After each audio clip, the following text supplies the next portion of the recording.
It was supposed to be just another Tuesday. Frank Patterson had his usual routine down to the minute. Wake up at 6, coffee and toast by 6:15, out the door by 6:40, catch the 6:58 train into Manhattan. From there, transfer to the subway and walk the short distance to the World Trade Center. He worked on the 87th floor of the North Tower. He liked being early, he liked his seat on the train, and he especially liked the quiet few minutes in the tower lobby before the elevators filled up with the city's daily stampede. But on that morning, September 11th, 2001, Frank's alarm didn't go off. Or maybe it did, and he hit snooze one too many times. He couldn't remember later. All he knew was that by the time he opened his eyes and checked the clock, he was already 15 minutes behind. Panic didn't set in. Annoyance, yes, but he figured he'd catch the next train and just arrive a bit late. No big deal. He even laughed at himself in the mirror. "The one day I skipped the early train," he mumbled. "Figures." By the time he got to the station, his usual 6:58 train had already pulled out. He bought his ticket and waited for the next one. It was due to leave in about 20 minutes. He texted his manager, "Running late, be in by 9." She didn't reply.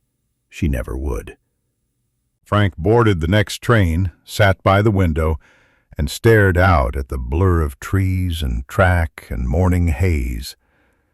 The train clacked along its route, nothing unusual. Then, halfway through the trip, someone's phone rang, then another, and another. Frank glanced around. People were pulling out phones, listening, reading, gasping. That's when he heard it. A plane had hit the World Trade Center. His heart dropped. He thought, a small plane? An accident? But the headlines updated in real time. Another plane, a second tower. This wasn't an accident. Panic, confusion, disbelief filled the train.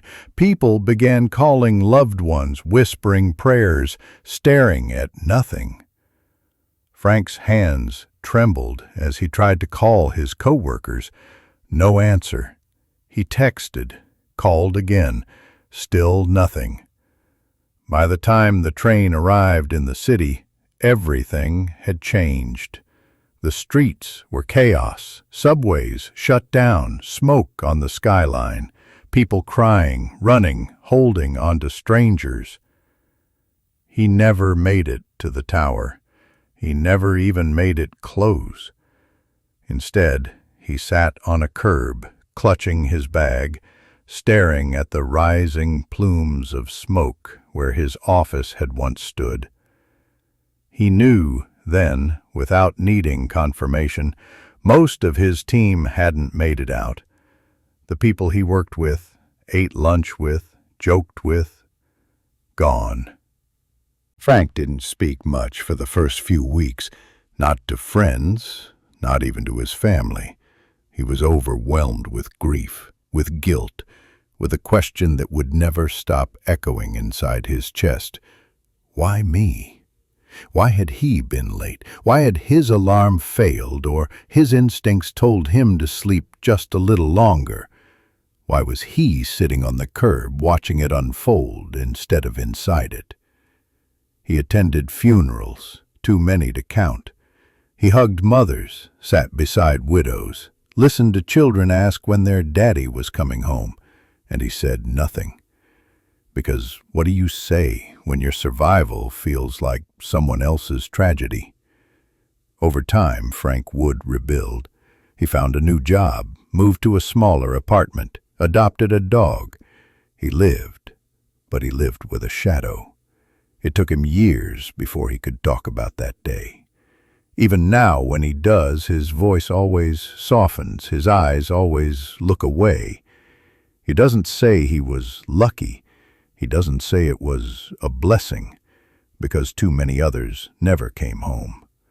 What he says instead is this: I wasn't saved because I was better. I was just spared. And that means I owe something. To the ones who weren't. To the stories that ended too early. To the people who never got a chance to wake up late or miss a train. Sometimes Frank volunteers at memorial events. He doesn't tell people his story unless they ask. And even then, he tells it carefully, with reverence, with humility, with grief still folded between his words. Because he knows that stories like his of missed trains and narrow escapes aren't meant to spotlight luck. They're meant to remind us that every moment matters, that life is fragile, that timing is a mystery, and sometimes that a delay that frustrates us may be the quiet reason we get to keep living. If this story moved you, or made you reflect on the power of timing and the weight of remembrance, consider subscribing to Lanes and Lanterns. We share stories of fate, choice, timing, and the unseen forces that change everything.